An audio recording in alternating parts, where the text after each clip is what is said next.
Hello and welcome to Pint of Cthulhu. We have an interview today with Bad Toad Games, the makers of Mercs, Mages and Monsters. How about you guys introduce yourselves? Just a quick name. Is this to you? Yep. Jeremy, one of the co-owners of Bad Toad Games. And I'm Ty, the other one. The other one. Yeah. And of course I have Matt with me today. Want to give us our first question, Matt? Yeah, okay, so the icebreaker question we ask every single guest, regardless of who they are, where they are, what they are, is what drink would a pint of Cthulhu be to you? If you ordered it at the bar, what do you think you'd get? Pint of Cthulhu would be it'd be a mead. I think it'd be a good nice aged mead. Probably like the traditional honey with some other stuff in there. Something you could kick back that'd wreck you a little bit, but not ruin your night. Nice. It'd be like an abyssal screwdriver, something like that. That's nice. I don't know how you work that, but that would be. I'm not sure how I'd make that, but that sounds like that'd be. If I'm going Cthulhu, it's some sort of screwdriver. Fair enough. For those of who don't know, we do actually once a year make all the interview suggestion drinks and have a go at them. Highlights from the past have included salmon vodka and God, what was the Monster Energy beer one? No, it's Monster and Guinness, which actually turned out to be quite nice. Wasn't the worst in the world. You said a salmon vodka? Oh yeah. A salmon screwdriver? What?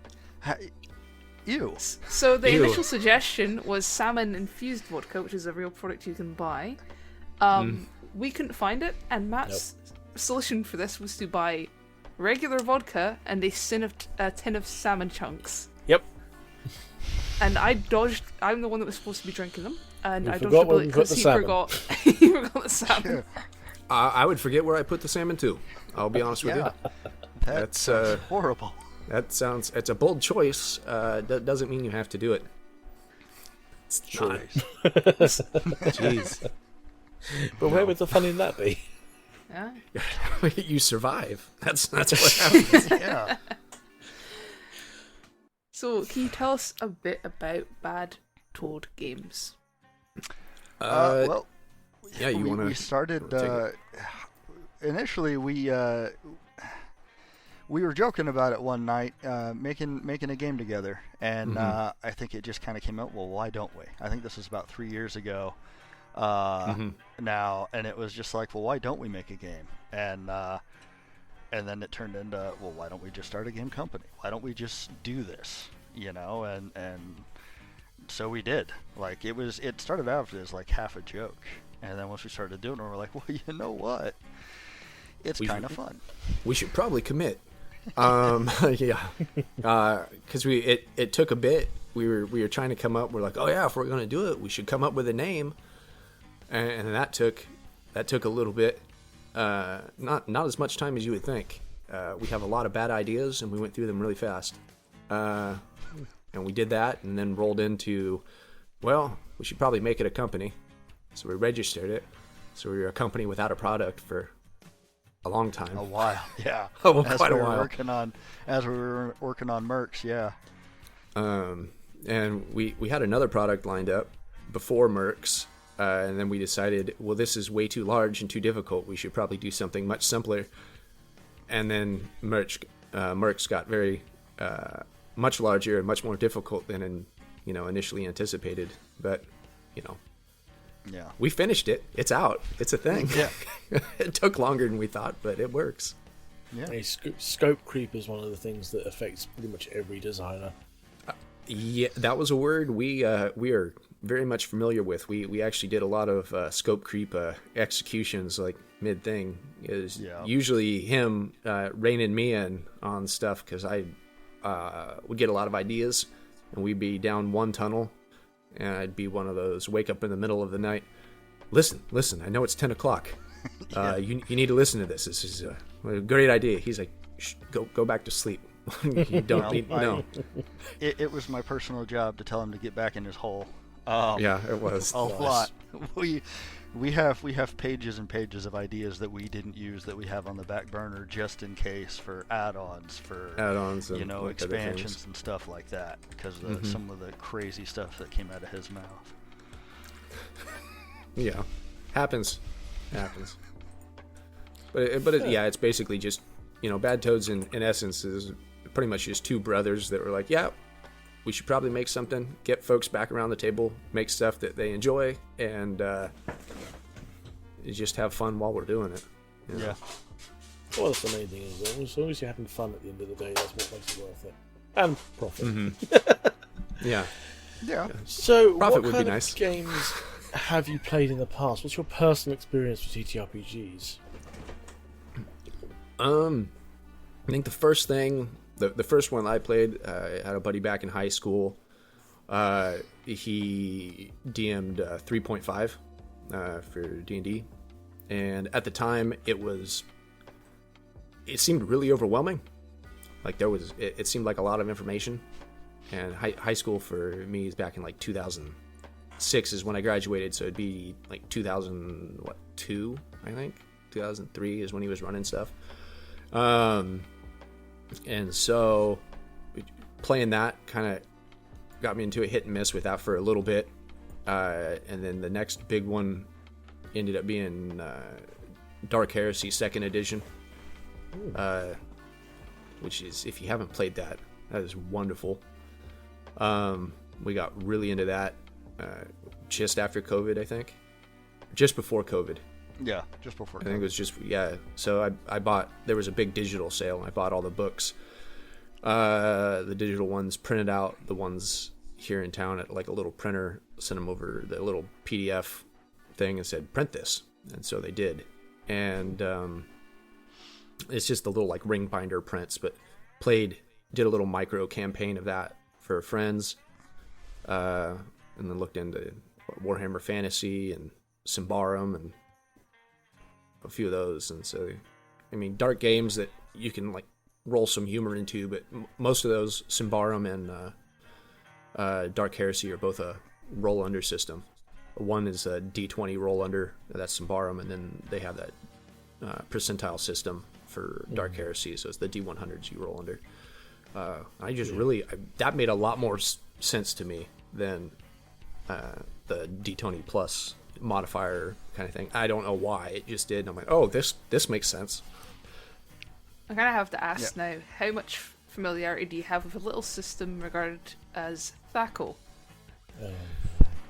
Yeah, I not a lot. I heard the words, like I know what it means and I've seen it, but just because 3.5 was where I was at and I didn't understand everything that was being thrown at me then, aside from, oh, this is great, I get to be a dwarf and smash things with my hammer. I didn't, either he was a really good DM or I just, that term had no relevance to me for a long time, but I have seen it thrown around and I go, oh, that's something I don't have to worry about. I have no idea what that is. Yeah. THAC0, to hit armor class 0. It is an absolute bitch of a system. And I know where you brought it up, Jay. Painted Wastelands. Yeah, Painted Wastelands. If you can avoid that system, do. Perfect. It's horrible. Let's see. I didn't even know what it meant. I just knew it was out there. And I went, oh, well, there's discussions about it, and I don't have to bother myself with that. Yeah, I've never heard of that, because I played D&D with him in high school and our buddy, and then his campaigns of Dark Heresy, and that's essentially my experience with it. I didn't get huge into the TTRPGs like he did. Fair play. Yeah. And yeah, Gregory, I agree. THAC0 is something we wish we never had to deal with. Too much math for me, man. So, can you tell us a little bit about Mercs, Mages, and Monsters? Just a general overview of the game, and then any unique mechanics or features that make it different from other TTRPGs. Okay. You want me to field it, or you want to? You start. I'll jump in. You jump in? Okay, support. Got it. So, in the essence of Mercs, Mages, and Monsters, you're rolling a 3d8 roll under system, and that handles basically everything across the board. Any of the rolls pretty much can be handled with 3d8s. What sets it aside, we use, like with the 3d8s, you can do doubles, give you some neat effects, ignoring armor, things like that. Rolling 3 1s gives you an instant kill for whatever it is, and so the chance of it happening are minimal, but it can happen, and so you can either kill the BB EG or big bad guy, or then you can go the other way and you have a PC and then you don't. I'm familiar with that. Yeah. It's like, I will say that's probably our magic system is probably what makes Mercs unique, and the biggest thing is because magic is extremely volatile, and if you're getting out there casting these high level spells, you can quite literally fail so bad that you detonate yourself and your party. Mm-hmm. Nice. Yeah. Yeah. It depends, because we have a success level and a failure level, and depending on when, especially with magic, it rears its head mostly with magic. If you fail, was it by 5 or more? 4 or more. 4 or more, yeah. Then you end up with like the most terrible thing that can happen, and for the mage, they'll detonate depending on the strength of the spell that they're using, from like novice up to master, and I think it concludes with, I want to say it's like 2d10s or 2d12s. I referred detonation, and if anybody's close to the target, because we use a close near far system, if anybody's close, meaning within 5 feet or so, they are going to, they're dead. Yep. It's similar to some of the systems in Dark Heresy where Perils of the Warp, something goes bad or they have something go wrong with their psyker, and the party doesn't necessarily want to be next to your walking warp bomb.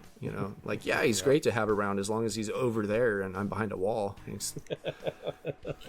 Yep. And something like that in Mercs, some people might find it unfair, but because magic is powerful and we're not using spell slots as a system, there has to be some cost and risk to it. Like, you can cast it as many times as you want. You're not going to be punished for that, but even for the basic magic, there's one basic spell that's warm a room. Yep. Warm the air around you, warm something like that. Well, great, yeah.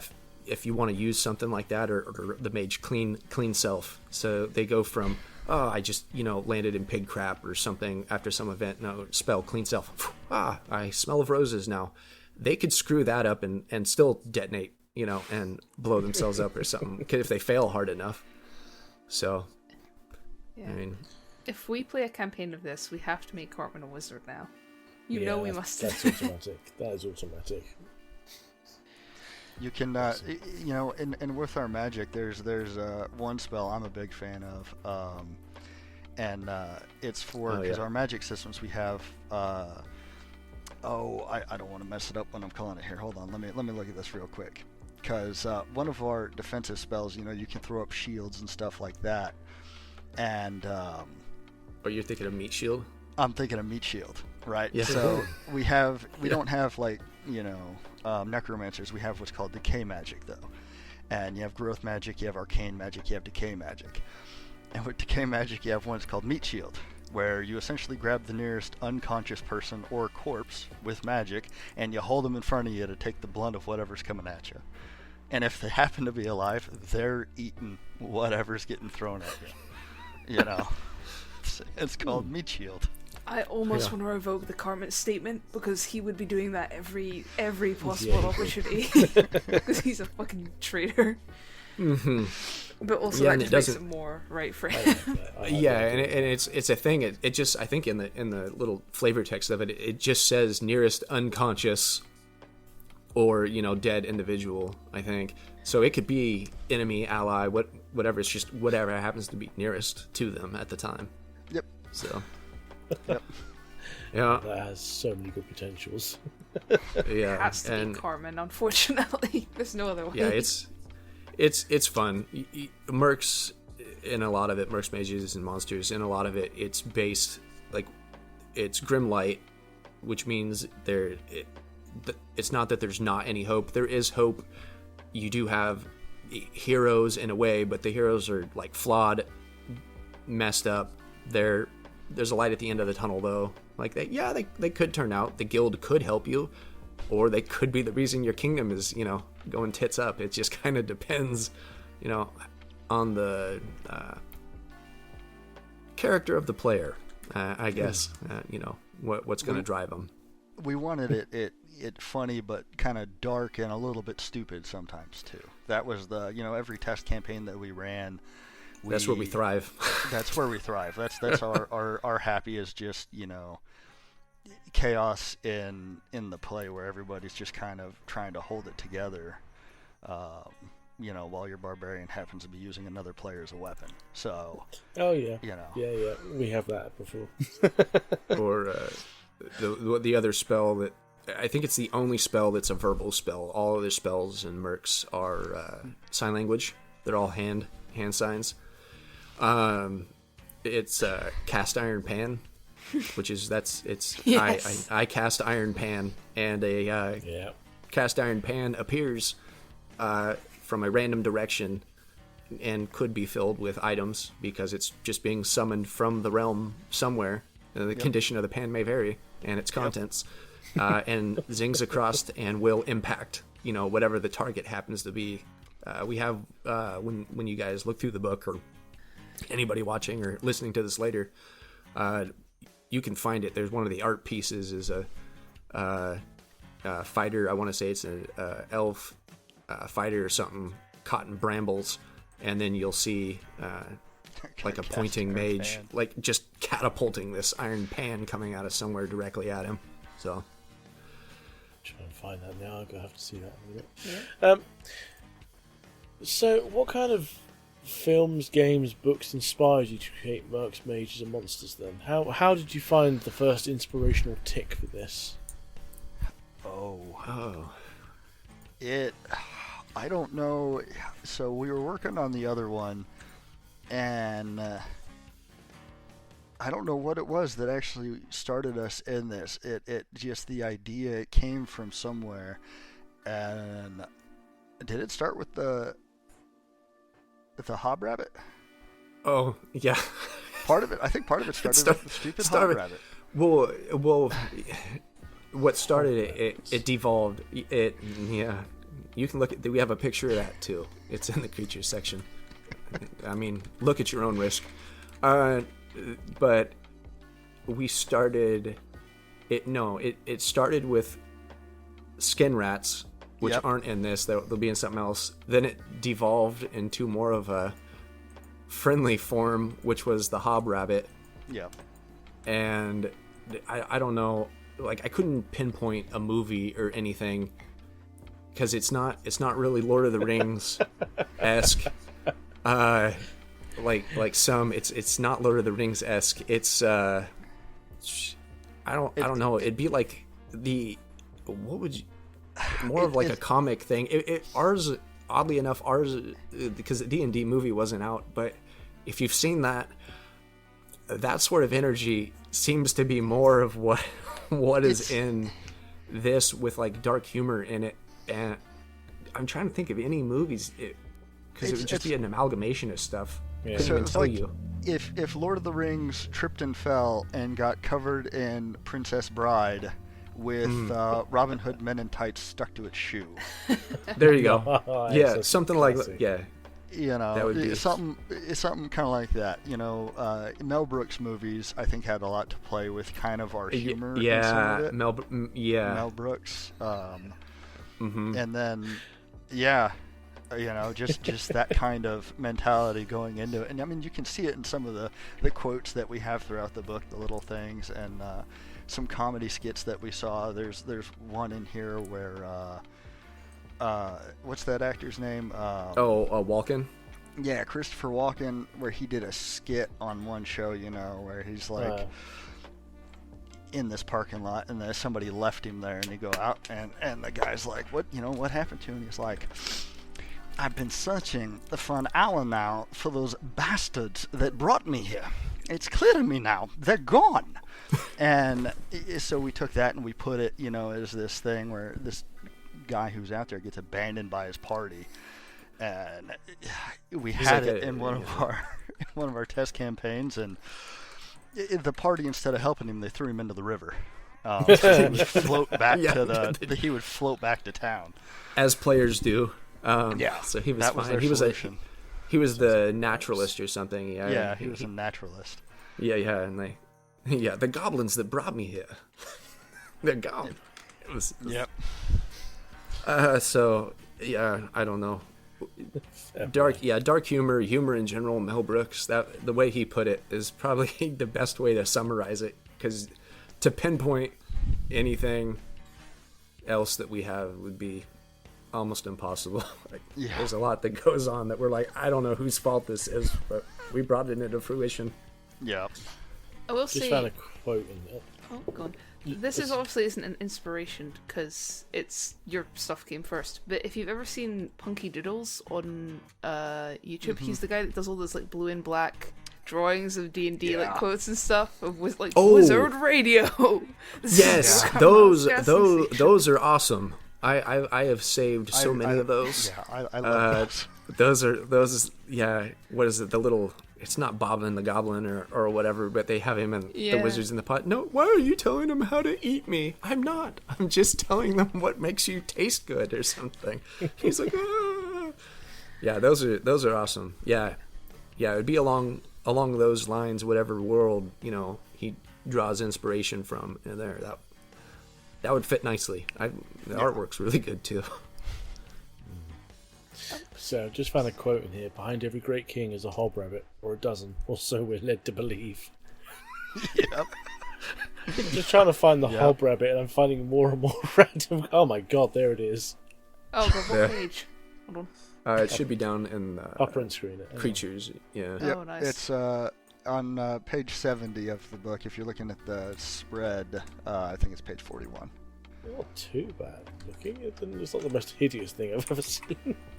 Well, you got to remember too. The problem is it's about 3 feet tall. Oh, and the its human hands.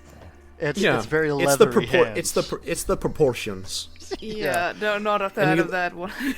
And then you read the description, and Yep. it lingers. Yeah. It's like a bad aftertaste. It was inspired by looking up jackrabbits. Oh. If you Google images of jackrabbits, and you watch them stand up. Yeah, they stand up, and when they stare at you, the jackrabbit stare, and we just elongated the proportions, and then that's one that Charlie did, right? He did the hobrabbit. Yeah. The same guy that does I think it's Cess in the Citadel or any of those that series of books.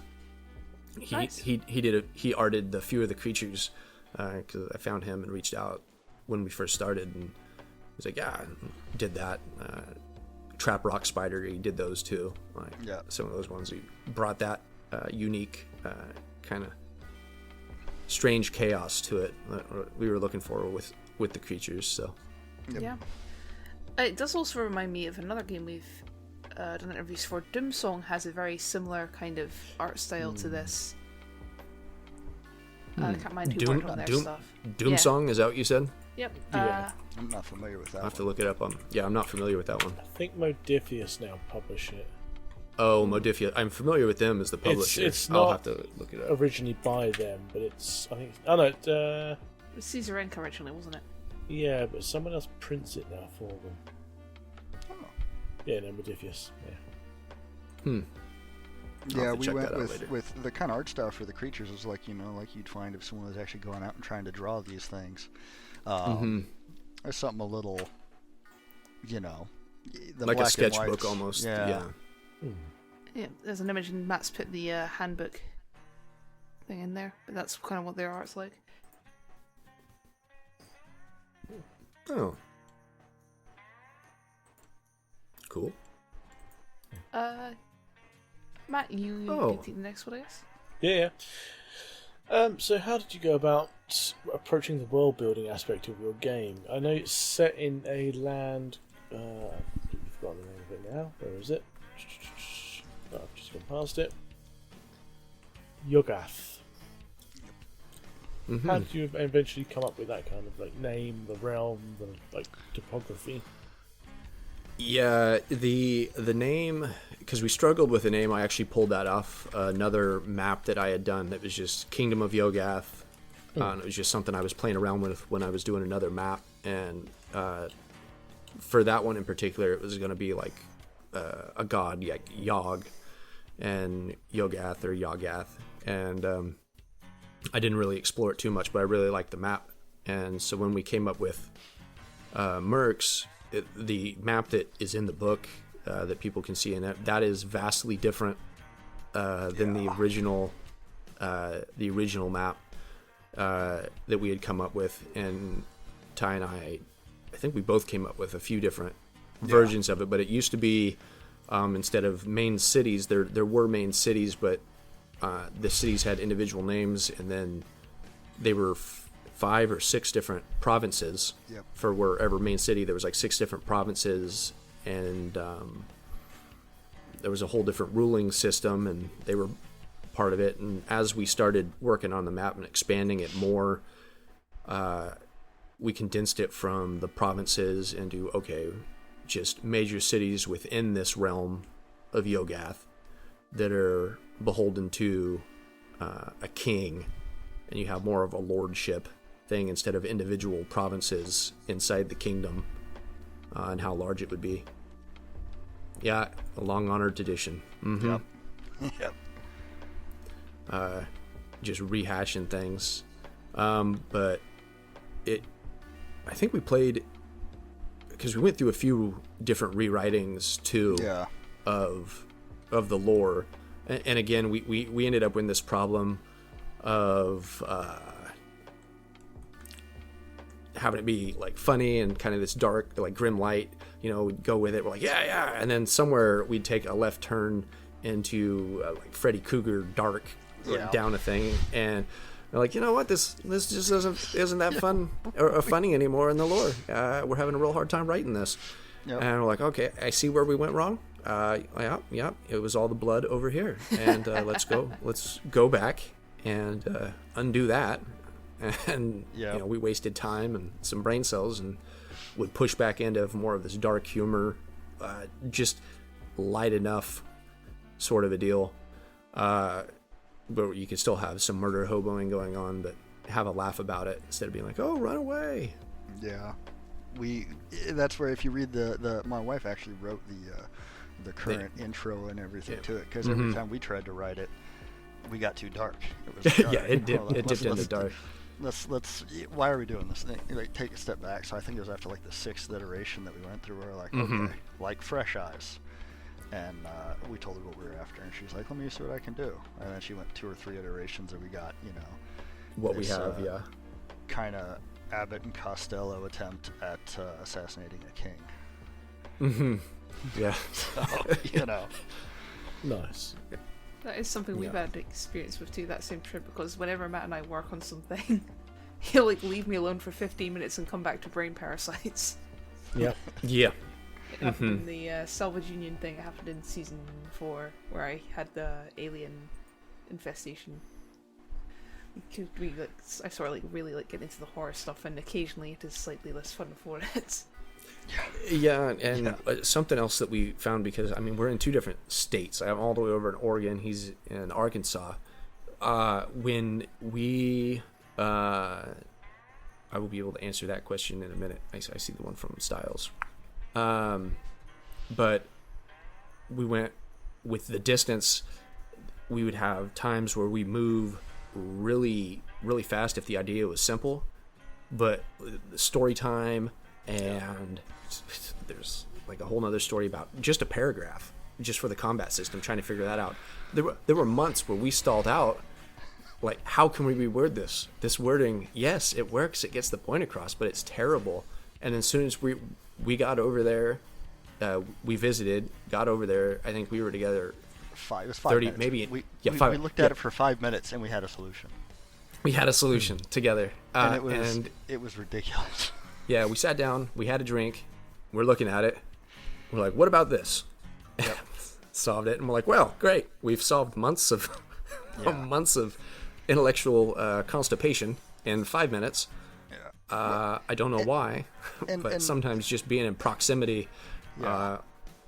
Our creative juices get stronger, and we're able to clear through things. We made a lot of progress, Yeah. I think, on that trip, for more Styles' so than we had question, made. The overall time it took, it would have been a lot faster. But so when we first started Bad Toads and Mercs in general, I was still active duty in the Marine Corps. So I was actually stationed in North Carolina still. It wasn't until I retired and and then I moved, and that was a whole process, house hunting. So just like that human factor, the personal stuff going on slowed everything down. And then we had other stuff that happened, and it kind of dogged on it. So there was, I think, total of probably like maybe 6 months of dead period, give or take here and there, that kind of ate into it. So we'd have to come back and kind of start over from scratch of, okay, let's remind ourselves, reread the entire book and see where we're at. Because, I mean, we were sitting at an 80% solution for probably almost a year. Yeah, and because for a section of that, because he does more of the back end, like the way you see the layout and all of that in the book, that's all him. That my brain no wrap around that. Like, I can give pointers like, yes, that looks very artistic. I like the way it's set up. It looks very nice. I cannot translate that into the digital realm. Won't happen. I've been trying, but all the ideas and the writing and the maths and things like that, I send him over and I get into him because he's like, you got to lay this out more and I can work with it, but you got to give me something I can work with. And so, I do a idea fest and cram it all together and send over a really rough looking version of it, and he puts it together. But I think when did we start? Was it 2024? I'd have to look. I think there's a thing in 2023 for the first iteration or something. Yeah, it was, I want to say, you call it 3 years, I think, from idea to fruition. I'd say 3 years is probably a safe bet. From version 1, which was horrible looking, but very fun to play, to what we have now. Yeah, which looks a lot better, and it's still fun to play. Yeah. So. Always good. So, can you quickly go over what the what characters could be created in your game? So, like races, classes, what's going on with that? Yes. So, you want to go with it? I'll jump into it. We have so first, races. We have humans, elves, dwarfs, goblins, and orcs. Okay. So, and then, really standard as far as what you see in a lot of games and stuff like that. What I think makes ours a little different is you get permanent stat bonuses depending on your race. And then the classes and stuff, we have 3 main classes, which is just rogue, warrior, and mage. And then you got subclasses within those. So, what we call them specializations. For your rogue, you have an assassin, you have deceiver, and a thief. For warrior, you have brigand, soldier, and town guard. And then for a mage, you have the academic, a battle mage, and a shaman. So, and you can kind of branch out. You can be a mage, as a battle mage, you'll do some warrior type stuff. And even as a warrior or a rogue, if you wanted to, you could learn magic. Not easy to do. Not advised. Not advised. It kind of costs depends on your experience stats. points and stuff, but we kind of make it so you pick who you want to be, and you kind of got to stick to it a little bit to develop it out. So you can be a jack of all trades, but it's going to be a tough life. Yeah, and your party's probably gonna suffer to some degree for it, because with a lot of stuff now, it seems like everybody can be everything, and it's like, well, we don't need our party to specialize. everybody can heal everybody and all these things. And we have, I think, the only thing that where everybody could heal. No, we have a stat for that. It's healing. Like people can't. You can use some magic to heal, but most of the time your party members can. Even without training, they can throw a bandage on you and be like, "You're set. You're good to go. You're maybe not going to die right now, but if they want to take, fumbling medic training or the other like advanced version of that, then they can heal you during combat or do something, like basically using the items around them to heal you instead of magic cures you. Perfect, because even like we said earlier, you use magic, you try to heal somebody and you fail. Well, now they're dead, and potentially you're dead, or their ability to cast spells is reduced or something of that nature. So, So overall, what would you say has been the best thing about making this game for you guys? the learning curve. I think. I think the playtests, honestly, getting to see how people used their characters and used some of the stuff that we created in ways that we did not expect them to. Yeah, did not anticipate. You know, and just some of the funny situations, and it was just overall like hilarious. We had our 70-year-old dad play this, and he's never played a TTRPG in his life.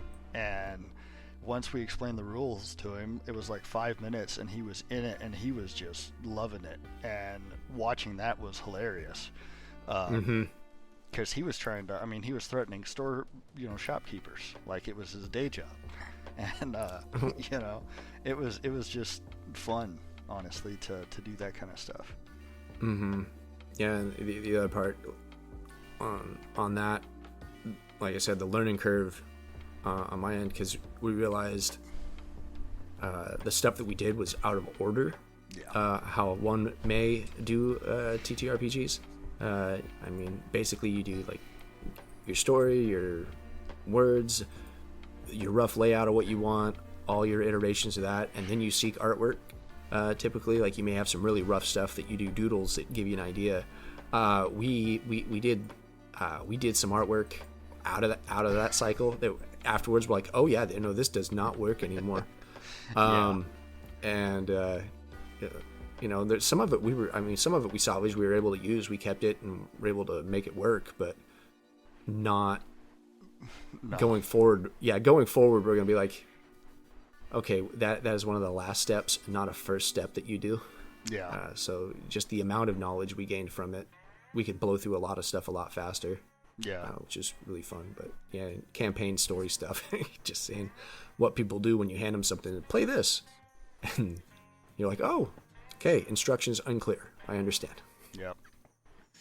Fair enough. Speaking of going forward, any plans for expansion, new projects, and is there anything from the cutting room floor that you might seek to work on or bring back?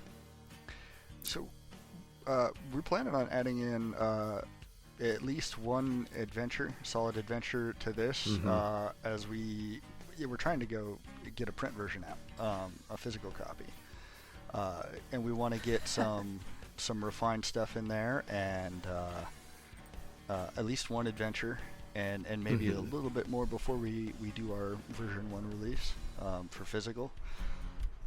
And I mean, there's a handful of stuff that we left on the floor that I'd like to put into this. There's definitely there's definitely some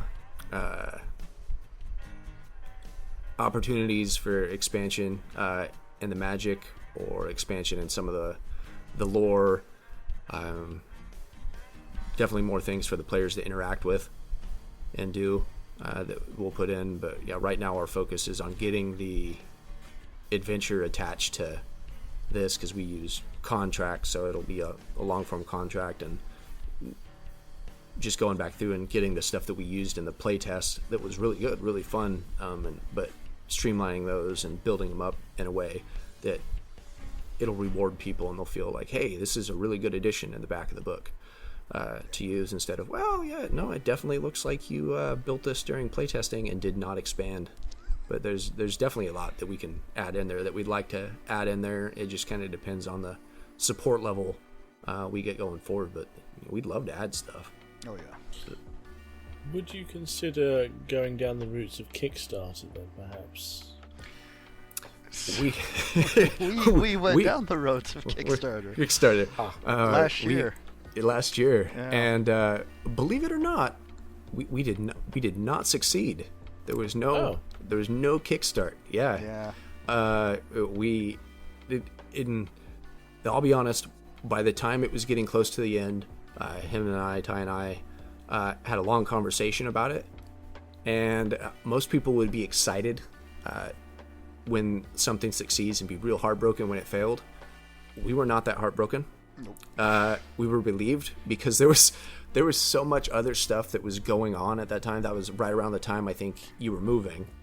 No, we had to get some major stuff, repairs done to the house, and we had some medical issues for people in the family, and it was just a bad time. It turned into a really bad time. Yeah, there was a lot going on there. I ended up doing a bunch of repairs and stuff on my house and other things, and so we were like, oh no, it failed. We feel terrible. But in that, it gave us more time to refine what we had, because we were still dealing. At the time, we had what we were going to do. That didn't really change. It was just the amount of funds we needed to make certain things happen. But because it failed and we didn't have those funds on hand, we went back, looked at what we had, refined it, and I think because of that, we ended up with a lot better product at the end, like a lot more refined system because of it. And so thank you to all those people who decided not to back us. You forced us to make a better product. Good for you. You're playing the long game. It worked out. It worked out. Yeah. So we were actually happy about it. If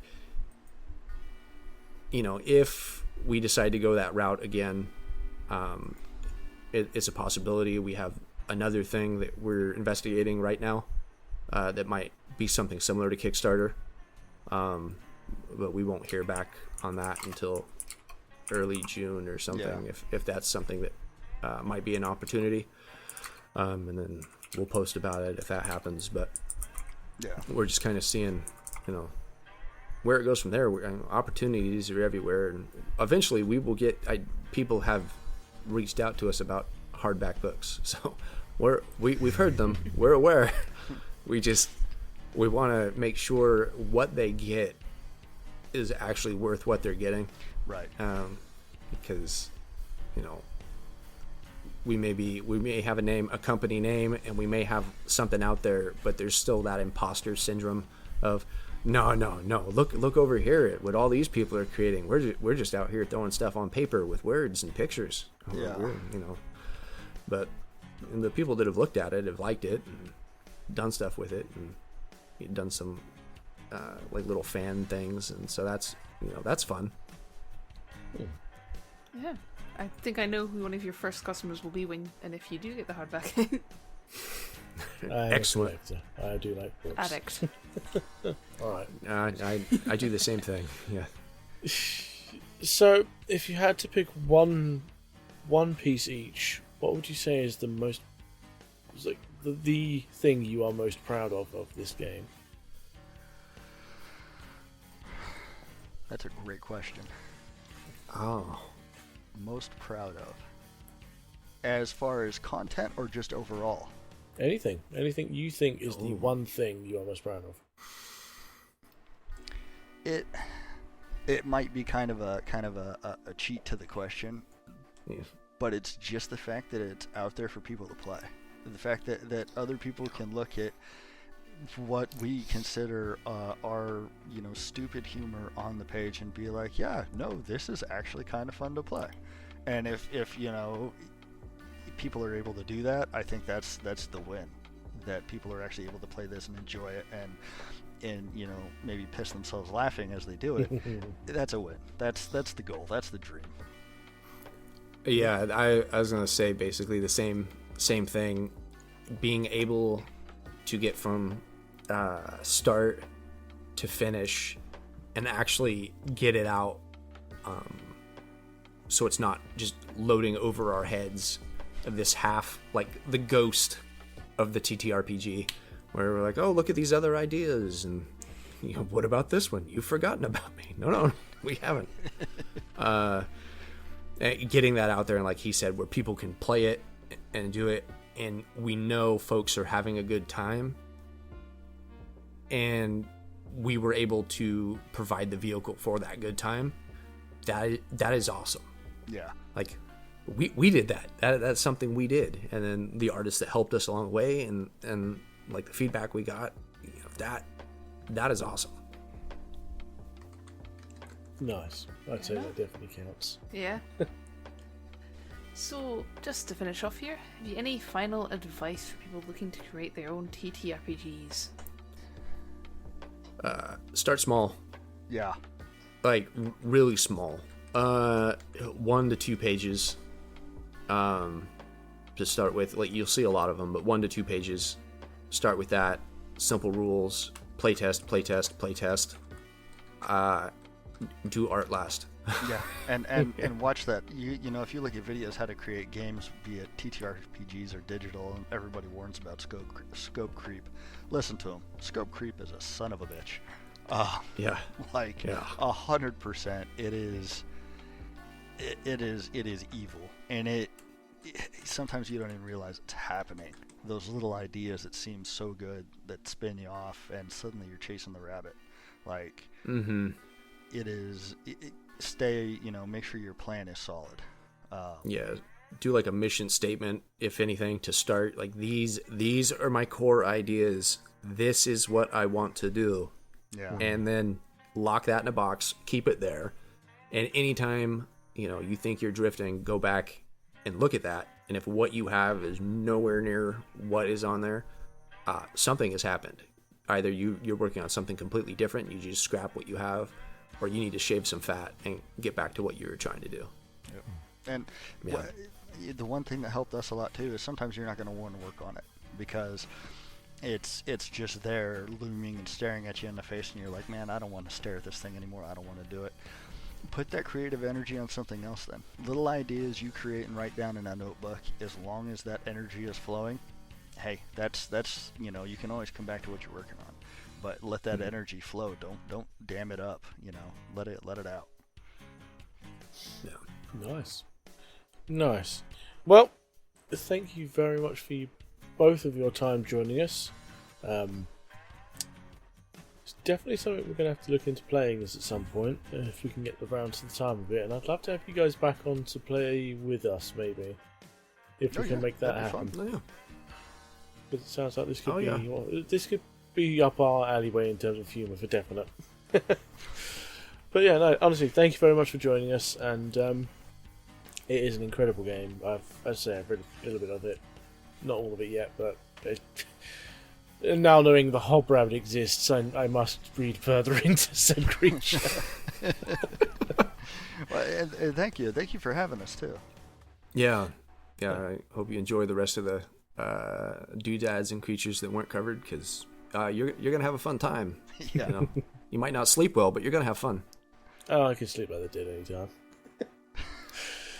Right, well, this has been a Pint of Cthulhu. Any links will be in the description below of whatever pod thing you're listening to us on. And yeah, thank you very much, and goodbye.